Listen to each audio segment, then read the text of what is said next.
We're also getting ready for day 3 of the January 6th committee hearings today. The testimony will be focused on former Vice President Mike Pence and the role he played during the Capitol breach. Here's a taste of what we'll hear, according to a statement obtained by CNN from one of today's witnesses. Retired federal judge J. Michael Luttig says that there, quote, were many cowards on the battlefield on January 6th. The vice president was not among them. Let's talk about what we can expect to hear today and what we won't hear. And welcome in now New Jersey Congressman Jeff Van Drew. Congressman, great to have you with us. It's great to be with you. Thanks for having me. Yeah, I wanted to get your thoughts on the panel strategy today to bring up Mike Pence, talk about him as a hero, and try to cast this difference between him and Donald Trump. Is this how the American people view January 6th? No, you know what the American people are really thinking about right now, and I know we say it over and over again, but it's so true. They are thinking about the price of meat. They're thinking about the price of gasoline. They're thinking about the inflation. They're thinking about the open border. They're thinking about the spiraling crime rate in all our big cities. They're thinking about the fact that we don't have a real supply chain. They're thinking about how much we depend on China and how weak we've gotten. That's what American people are really thinking about. Now, what insider political scheming Democrats are thinking about is how they can make President Trump look bad, how they can get people unfocused from the really horrific issues that are going on in our country right now, like inflation. And so they're putting on a television production. This is not a real commission where you had Republicans,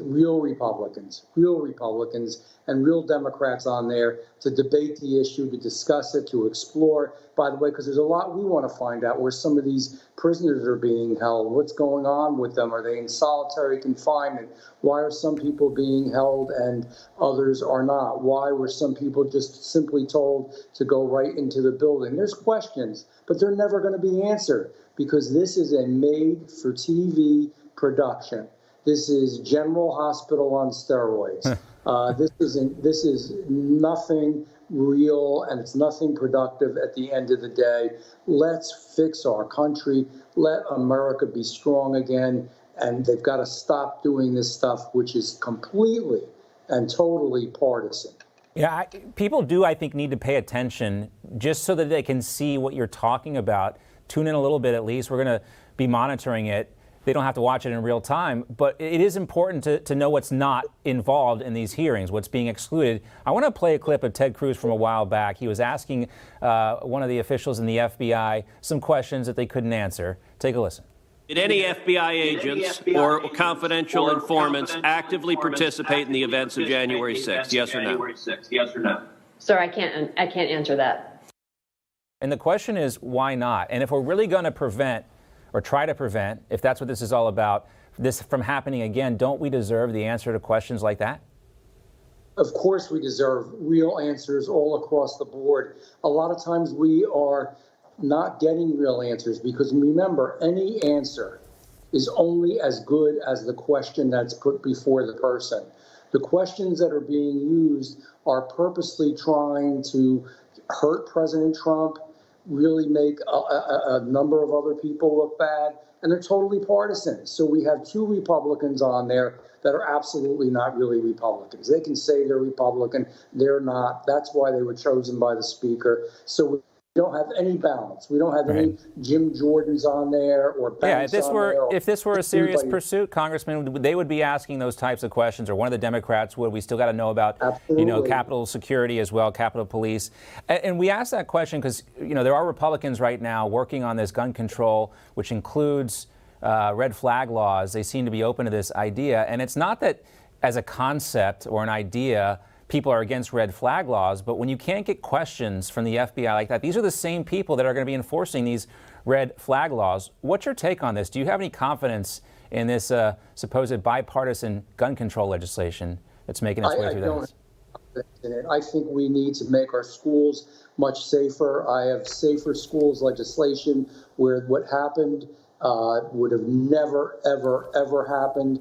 I have legislation that really would cover a broad spectrum of areas.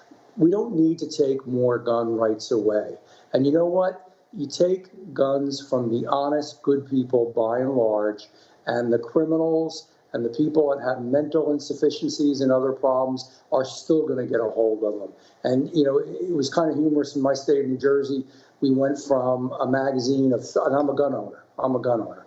We went from a magazine of 13 to 10. It was as big as you could get. Like, that was really going to make a difference. So I went to my friend at the gun store, and he put a special attachment in my gun, in my magazine, so it only went to 10. And we laughed as we said together, yeah, it's good to know that, you know, now I only can have 10, as well as I'm sure all the criminals right. that are all throughout the state of New Jersey, they're going to make sure before they go out and beat somebody or murder them or harm them, they're really going to make sure that their magazine, though, only holds 10. Right. Obviously, they are breaking the law. When you're killing people, you're breaking the law. And let me say this one other thing. It's terrible. It's horrible what happened in Uvalde.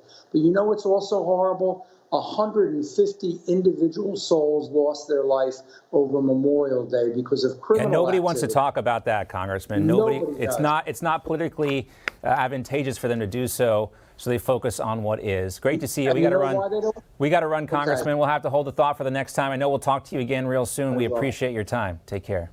Thank you. All right.